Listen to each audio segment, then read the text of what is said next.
John C. Morley here, serial entrepreneur. Great to be with you. It is September 19th, 2024. It's 10:50 p.m. Grateful that you're with me at that time, or 10:50 a.m., 3 a.m., 3 p.m., 6 a.m., 6 p.m. Doesn't really matter what time. Thank you so much for being here. Really do appreciate that. And I do want to also send a warm wish out to my parents again for their anniversary, celebrating 60 years of being married. So we just had a great party, and again, special tribute out to them. And I really want to tonight dedicate the show to them. I don't dedicate shows that often, but I do want to dedicate this show to them because it is their 60th anniversary. And so I want to get right into the show because we've got a lot to talk about, ladies and gentlemen. We've got an awful lot to talk about. All right. So, first thing I want to talk to you guys about is, you know, the beauty of being broken, right? That's what we've been talking about the whole week, right? And so that has a couple parts to it. One thing is understanding brokenness. Sometimes when we hear the word broken, we feel that it can't be fixed. We feel there's no return, right? That's what we feel when we hear the word broken, like, oh, we have to throw it away. There's no way to salvage it, right? All kinds of things like that. But in reality, that's not the truth. Sometimes acknowledging our brokenness is the first step toward healing. Now, this could be in friendships, this could be in financial issues, this could be in educational ventures. But acknowledging the fact that something is broken or that we are broken, that we need to take steps to correct and make that better, I think is the first step in helping us become a better version of ourselves. The next thing I want to talk about is lessons from being broken. So every fracture holds lessons waiting to be uncovered. As I told you guys many times before, I broke my tib and fib, oh gosh, many, many years ago. It was like my third break to my body with bones. And not to get into the whole story about how that happened, but long story short, I was intermediate skier and was going to the mountain, which is up in New York, which is Hunter Mountain, and they decided to give the resort away to their grandkids, the grandfather. They knew nothing about skiing, nothing about making money, nothing about resorts, and therefore they took a five-star resort and made it a negative five-star resort. Long story short, they actually decided to keep the resort open because they were desperate for money, and everyone went to the hospital that day needed surgery. I was one of the very few that didn't, even though people tried to push surgery on me. But what I want to share with you is that fracture that had taught me that the resilience is something that we need to embrace no matter what age we're at, no matter what venture in life we're at. We need to embrace fractures. And your fracture may not be a broken bone. Your fracture could be a relationship. Your fracture could be understanding how to deal with money. Your fracture could be knowing that you have to learn a new skill, right? These are all things that would be our ways of learning about fractures. So, again, not just fractures with the bone, but one thing I want to share with you about fractures is really important is that when you break a bone, like I broke my tib and fib, when you break a bone and that bone kind of fuses back together again, it is stronger than it ever was. That's pretty powerful. So when something's broken and you heal it, regardless of what it is, it becomes stronger than it ever was. So a lot of people don't understand that fractures in life hold the keys to helping us become better versions of ourselves and helping us grow towards success that much faster. So, another thing I want to talk about when we think about this is the whole concept of moving forward, right? Progress comes from the courage to keep moving, even when it's tough, right? It could be trying to lose weight, it could be, dealing with a challenging client. Moving forward is that part in our life that we have to keep embracing because when we move forward, we grow. If we stay still, we don't grow. And when we're still, we oftentimes we'll fall backwards. Okay. We'll take a step backwards. And we don't want to do that. So remember that moving forward is a key in life. So you have to keep pushing. Okay. Keep pushing. Um, when we think about this, a lot of times the concept of rock bottom happens, right? And we're afraid to hit rock bottom because we don't know how to get from rock bottom to where we want to be. So, rock bottom can be a launching pad for greatness. Like if I'm here and I can't get any worse, then I can only go up from here, right? A misconception about rock bottom happens a lot. Many misunderstand what it means to hit rock bottom, and it's about changing the perspective. So you don't have to lose everything to hit rock bottom. You could hit rock bottom by saying, you know what? I don't want any more of this pain. I don't want any more of this frustration. I told you a story of mine that happened not too long ago. I'll say several years ago. I had, just decided that I was going to get gas later. Well, one thing led to another, and then I had to do something, and then before I know, I was like, oh, wow, I only have X. I'm like, oh, I'll just get it right after this, and then suddenly the E's on, and then I only have like X gallons, and you can't really trust that, right? And so I remember when I was not too far from my home, and the gas station wasn't too far either, but my car had just stalled on the incline of going up a hill. And so when that happened, I just pulled over the best I could and tried to get help. Well, the service that we had with my car, they couldn't come out for a long time. I said, "This is crazy. It's a cold night." This was a while ago. So I said, "I've got to just push forward. I got to go get the gas from the gas station and I've got to go bring it back to my car." So I had to go down to the gas station. I had to go spend money to buy one of those cans of gas, right? The plastic cans that they have, fill it up, bring it back to my car, fill that up, okay? And then after I had enough gas in there, then I could go down and fill the rest of my tank up. So I think we always believe that we have more time. And I think when we have the time, we have to embrace that time and use it wisely and smartly, right? So this situation that I had about hitting rock bottom in the gas tank didn't seem like a big deal. And it wasn't even a financial issue. It was just, well, what do I do? I'm out of gas. So when that happened, um, it happened to me a couple years before that. And it wasn't so bad because it was literally right up the road and I was able to get gas quick and it was no big deal. This one was a lot more inconvenience.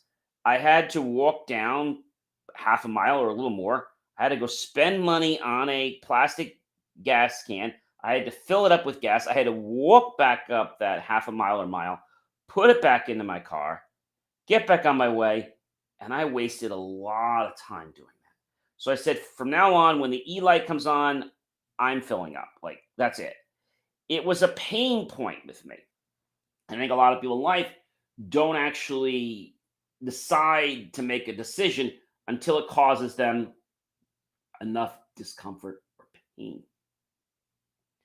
And so I shift my perspective to the fact that I need to embrace what an E means on the gas tank, right? It doesn't mean let's try to go as far as we can until, the car, stalls. We don't want to do that.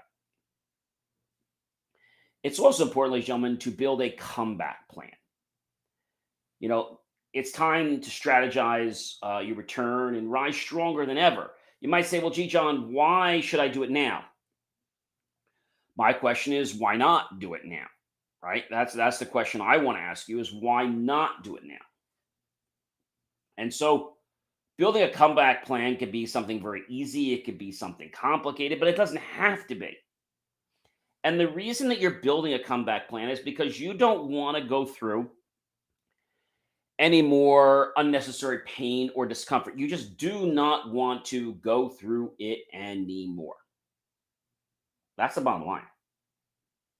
You don't want to go through it anymore. And that's something that a lot of people don't get in their life. They don't get why, right? They don't get the why. And so if you don't get the why, then how would you ever make a shift? The fact that my car was out of gas and I could just get gas right away because I was on E and I could just pull in the station, that wasn't a learning lesson.